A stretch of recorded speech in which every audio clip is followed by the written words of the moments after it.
presentation part. I know some of you may not be able to see this presentation, so I'll try and verbally discuss what is on these slides. Again, we're here for those devastating damages that occurred from Hurricane Irene. Okay? I know a lot of you in this room are still in their response and are just beginning your recovery phase. Okay? So again, that's another reason why we want to make this transition as easy as we can. So it's not tampering your actions and what you need to do to do those things.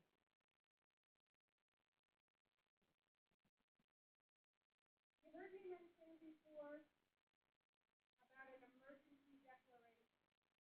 Okay? Emergency declaration right now is disaster number.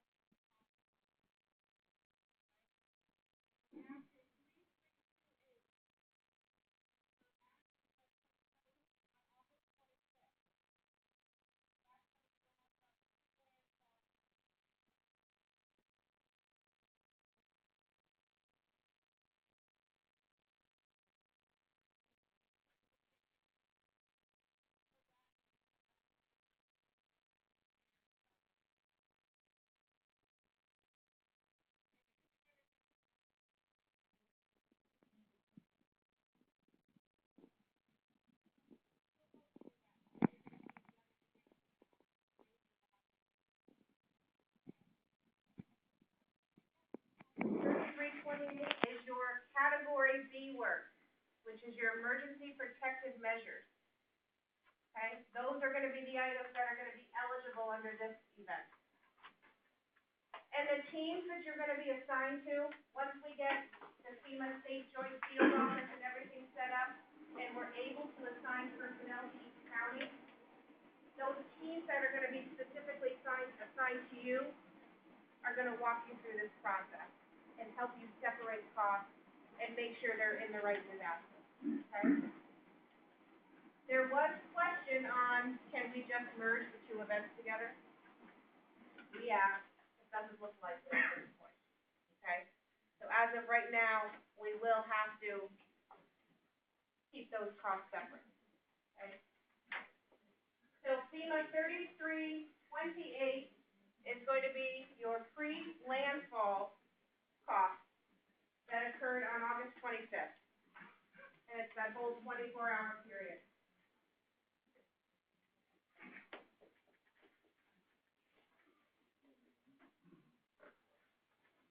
The big one,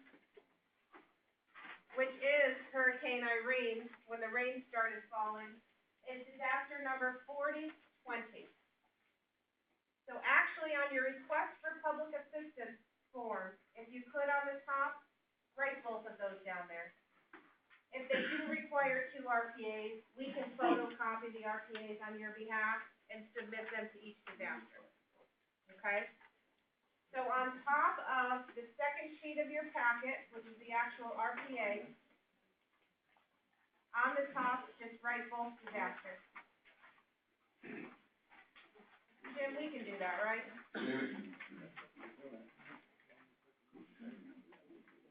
Okay, the big one again is 4020. That is for Hurricane Irene. The incident period for Hurricane Irene is August 26th. And this listed as continuing, but I believe FEMA published an end date of the 5th. We'll get that information for you. But I believe the incident period was actions that took place between August 26th and September 5th. Okay? It doesn't mean that if you're still repairing a road after September 5th, that is not going to be eligible. It's when the physical damage has occurred. Okay? I saw some eyes saying, oh my gosh, I'm like, I didn't fix that. What they do is they want to make sure those damages occurred within that window. Because some of us are going to be working on some of these projects for a year or two to get things repaired. Okay? It has to be damaged within that window. Okay?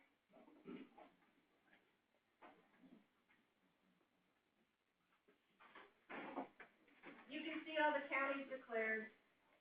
We keep adding to this disaster. I think we're up to 28 counties at this point, statewide, that are included in this disaster declaration. Now, one thing I want to stress, what we're talking about today is the public assistance portion of disaster assistance. There's also something called individual assistance out there, which is a separate program. And we're declared here for individual assistance. That's when funding comes in to help our homeowners with repairing their home, replacing some of their necessary items. Okay? So if anyone has questions on the individual assistance side, see me afterwards. I can try and put you in touch with the right person. But here we're just talking about municipality infrastructure type of damage. Okay? Some key personnel throughout this process, you're going to hear a lot of names being thrown around. The federal coordinating officer for this disaster is Phil Parr. He's running this disaster at the request of the president. He is the boss of all FEMA personnel on this disaster. Okay? The next name is Greene. He's my boss, Mark's boss. He is the state coordinating officer for the state. He has been appointed as the state coordinating officer by the governor. Okay? So he and Phil are partners like this, running this disaster jointly. We have something up there called a TAC and a PAL team. If I start throwing acronyms out there and you don't know what they are, let me know. Got a habit. A PAL is a public assistance liaison. Those are state employees. What we do, we find engineers or other state employees that have retired from DOT, DEC, Department of Transportation, or Environmental Conservation. They retire, and then we give them an offer they can't refuse, right? And they come back working for us. And then we assign them to your particular county's jurisdiction. So it's going to be our state PALs that you're going to be working directly with, okay? Their partner is a PAC. A PAC is a public assistance coordinator. A PAC is the counterpart of a PAL. A PAC is the FEMA coordinator. What we do in New York State is we partner up with FEMA. Wherever you see someone from FEMA, there should be a state counterpart next to them, okay? We partner up one for one. The PAC and the PAL are the ones that are overseeing a group of project specialists. The project specialists are the ones that are going to help you write or write for you these project worksheets. Okay? The project worksheets are the detailed documents that list exactly how you're going to fix something, what you're looking for reimbursement for. Okay? They're going to be the ones sitting with you on a daily basis, going over all of your paperwork with you, talking about eligibility and things like that. Okay? Is there any questions?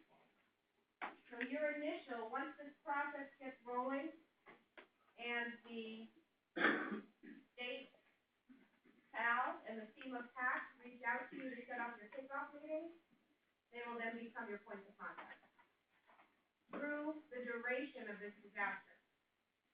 Okay? We're not going to leave anybody hanging, even if we have to start closing down offices, 2 or 3 months down the road. You're still going to be assigned to appropriate people to help you finish these projects. And later on in the presentation, I'm going to go through exactly what a project worksheet is, what you need to make sure you watch, what your requirements are, things like that. Okay? We also have our county emergency managers and our regional staff, which I introduced to you early. John Farrow, the county emergency manager, wealth of knowledge, as well as Mark Ferrari. If you have any issues or concerns in this process, whether it be teams assigned to you or you don't necessarily agree, if the teams tell you something is eligible and you're very passionate that it is an eligible project, you're going to pass that up to John and Mark. And then that information will come to me. When we finish doing these applicant briefings, I literally move in to FEMA's joint field offices, and I'm the state liaison to FEMA. So what I do at that joint field office, you have issues or you have concerns that can't be dealt with on the county level with your team, I bring those issues and I raise it to a higher level in FEMA so we can get the appropriate resolution. Okay? 9 times out of 10, we're all very successful on getting the resolutions we all want. But there are times that we can't see eye to eye, so that's why certain things have to be raised up. Is there any questions on that? Who's falling asleep already? Who wants to just know where the money is? That's why this is tough to do, because I know what everybody in here is thinking, you know? We don't want to listen to this, we just want to see the money. Public assistance, what is it and why are we here? Public assistance program is a supplemental program. There's not one person in the room today that is going to make money on this, okay? It's a reimbursement program for eligible projects or eligible actions. You show us what you've spent, and we will look at eligibility, what you did, and reimburse you for that work. And I stress eligibility, because everybody's projects are different. And there's a lot of underlying circumstances that could make a project eligible or not eligible. So I'm not going to stand up here and give anyone any false hope that 100% of their projects are going to be eligible. Okay? So it's a reimbursement program. This slide, I know a lot of you can't see this, but this is my favorite slide because it goes through the whole disaster process and how we got to where we are today. Okay? I'll start at the beginning. The disaster or the event occurred, whether it be a hurricane, an ice storm, a snowstorm, severe storm, and flooding. Okay? The event occurred. It could be any kind of event. If it looks like we've exceeded our local, county, and state capabilities to respond, we start assessing damages so we can tell if we have enough to put in for a federal disaster declaration to help us. There's certain thresholds that have to be met. In the PA program, Public Assistance Program, we have to hit a little over $25 million statewide in order for us to even put in a request for a disaster declaration. From there, each county is also given a threshold that they have to meet. Do you remember what Greene is? $160,900 is what Greene County needs to meet in damages in order to be included in a disaster declaration if we exceed the $25 million. Okay? So we actually have 2 thresholds we have to meet. So when the snow stops falling, I'm bringing up snow because it's freezing outside. When the snow stops falling, or the rain stops falling, that's when the phone calls start from John.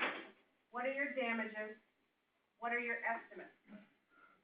Now, as I always say, that's not John's fault. That's us calling him and saying, listen, we need to know what we're looking at here.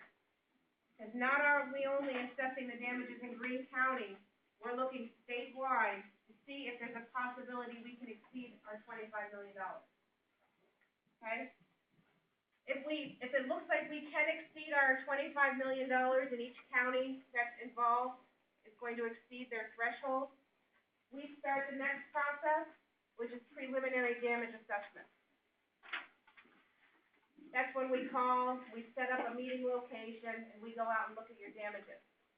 These damages are done by a state and FEMA representative. All that information is gathered. We compile all that information from every county we're doing a damage assessment in, and that's all included in our presidential request for a declaration. So in the PDA process, that's why we stress every dollar counts when you're doing your estimates. Okay? Because we may not hit our state threshold. If we stop doing a PDA just because we meet a county threshold, still gonna make us a little short of our state. So that's why we try and keep going, or provide us all of your dollar amounts, so we can look at that. So, in this situation, we more than well exceeded our county and state threshold. So we put in for the disaster declaration, and we were granted the disaster declaration, and that was the 4020, okay? Once we get a disaster declaration, we conduct something called an applicant's briefing, okay? That's right here. That's the third element of disaster assistance. That's what we're here doing today, the applicant's briefing. The applicant's briefing is where we collect the request for public assistance. We get you entered into the state and FEMA system. The next step is going to be a FEMA and state representative once the teams are assigned. And I want to stress these phone calls aren't going to happen tomorrow. They usually will start once we complete our applicant's briefings and we get teams assigned, qualified teams assigned to every county. It may take a week or two, or sometimes more, for a FEMA and state representative to contact you. When they contact you, they're going to be looking at setting up what's called a kickoff meeting.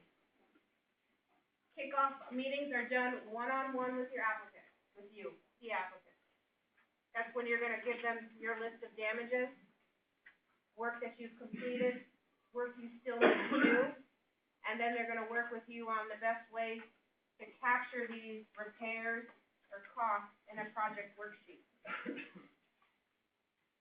The project worksheet is what drives the money train. Once they write all their details in this project worksheet, it then goes through a process of eligibility review, quality control, and then once that project's signed off by everyone and completed, it's then pushed to be obligated. And that's when the funding starts flowing. On the funding side, we are receiving funding from the federal and state government. So do we anticipate getting paid overnight? Those of you who have been through this before, it does take time. It does take a lot of time. What the teams can do, work with you, help you prioritize projects you need paid quicker, let's get those written first. At least they're in the system, okay? But again, the teams will work with you to go through that process. The funding source goes like this.